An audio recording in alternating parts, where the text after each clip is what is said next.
मेरी कहानी, अपने स्कूल क्रश के चक्कर में मैंने अपने प्यार को खो दिया, जिसका मुझे हमेशा पछतावा रहेगा। आगे की लव स्टोरी जानने के लिए चैनल को सब्सक्राइब करके बेल आइकन प्रेस कर ले। वो कहते न कि जिंदगी में कभी भी सब कुछ आसानी से नहीं मिलता है।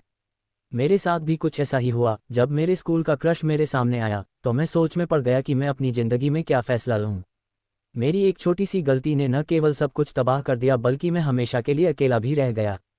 किसी ने ठीक कहा है कि जीवन में अच्छा समय पाने के लिए आपको बहुत ज़्यादा मेहनत करनी पड़ती है। इस दौरान न केवल आपको बहुत से निर्णय लेने पड़ते हैं, बल्कि एक गलत फैसला आपको बर्बाद भी कर सकता है। मेरे साथ भी कुछ ऐसा ही हुआ। मैंने अपनी लाइफ में एक ऐसी गलती कर दी जिसका हर्जाना मैं अभी तक भुगत रहा हूँ। दरअसल मैं 26 साल का एक अविवाहित आदमी हूँ। बचपन से ही मेरा जीवन बहुत मुश्किल हालातों में गुजरा है। मेरे पेरेंट्स कभी मेरे साथ नहीं थे। ऐसा इसलिए क्योंकि वह दोनों ही वर्किंग थे।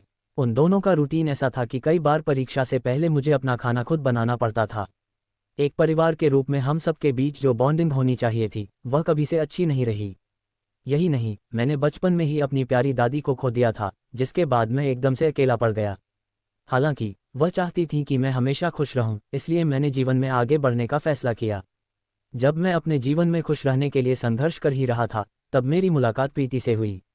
प्रीति मुझे पहली ही नज़र में अच्छी लगने लगी थी। वह बहुत ही तेजस्वी, स्मार्ट और दयालु लड़की थी। वह जहाँ भी जाती थी वहीं खुशियाँ फैलाती थी। मैं हमेशा वन वुमेन मैन रहा हूँ, इसलिए मुझे यकीन था कि वह मुझे ना नहीं कहेगी। हालांकि ऐसा हुआ भी। थोड़ी सी जान पहचान के बाद हम एक साथ घूमने फिरने लगे। उसे स्पेशल फील कराने के लिए मैं भी उसके साथ फ्लर्ट करने लगा था।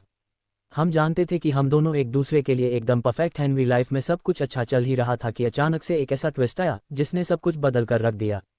दरअसल एक दिन जब मैं अपने घर के आसपास घूम रहा था तो मैं अपने स्कूल की दोस्त नेहा से मिला। ये वही लड़की थी जिस पर मुझे स्कूल के दिनों में क्रश था। मैंने उसे अपने ब्लॉक के आसपास देखा था। उसे देखते ही मैं बुरी तरह चौंक गया। ऐसा इसलिए क्योंकि वह वास्तव में अभी भी पहले की तरह बहुत खूबसूरत थी। मैंने उसे अपना परिचय दिया और वह मुझे पहचान गई थी। मुझे आश्चर्य हुआ कि मैं उसे अभी भी याद हूँ। इस बात ने मुझे खुश करने के साथ साथ भ्रमित भी कर दिया था। ऐसा इसलिए क्योंकि उसे देखते ही मेरे मन में सवाल आया कि क्या मेरा दिल अब प्रीति के लिए नहीं धड़कता। उसको मेरे पड़ोस में रहते हुए कई महीने बीत गए थे। मेरा दिल नेहा के करीब जा रहा था, लेकिन प्रीति की मुस्कान ने हर पल मुझे रोके रखा। मुझे समझ नहीं आ रहा था कि प्रीति के होते हुए भी मैं किसी दूसरी महिला के बारे में क्यों सोचने लगा हूँ। इस समस्या से बाहर निकलने के लिए मैंने एक तरीका निकाला। मैंने प्रीति और नेहा दोनों को एक दूसरे से मिलवाया। मैंने ये तय किया कि दोनों को एक दूसरे से मिलना चाहिए। उन्हें एक साथ देखकर मेरा दिल तय कर लेगा कि मुझे किसके साथ रहना चाहिए और किसके साथ नहीं। नेहा के साथ पहली मुलाकात में प्रीति काफ़ी जेलस लगी, जबकि नेहा को सिर्फ मुझसे बात करने में दिलचस्पी थी। मैंने फैसला किया कि मैं दोनों के साथ दोस्ताना व्यवहार रखूंगा और कम से कम फ्लर्ट करने की कोशिश करूंगा। लेकिन मेरी कोशिश मुझ पर ही भारी पड़ गई।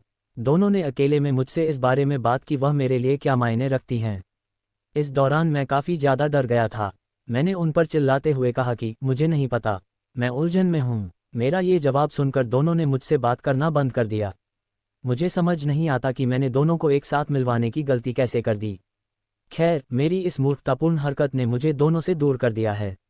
मेरे कई कॉल्स और मैसेज करने पर भी दोनों में से एक किसी ने भी मुझे जवाब नहीं दिया है। पहले की तरह एक बार फिर अकेला रह गया हूँ। अपनी क्रश के पीछे भागने के चक्कर में मैंने अपने सच्चे प्यार को खो दिया।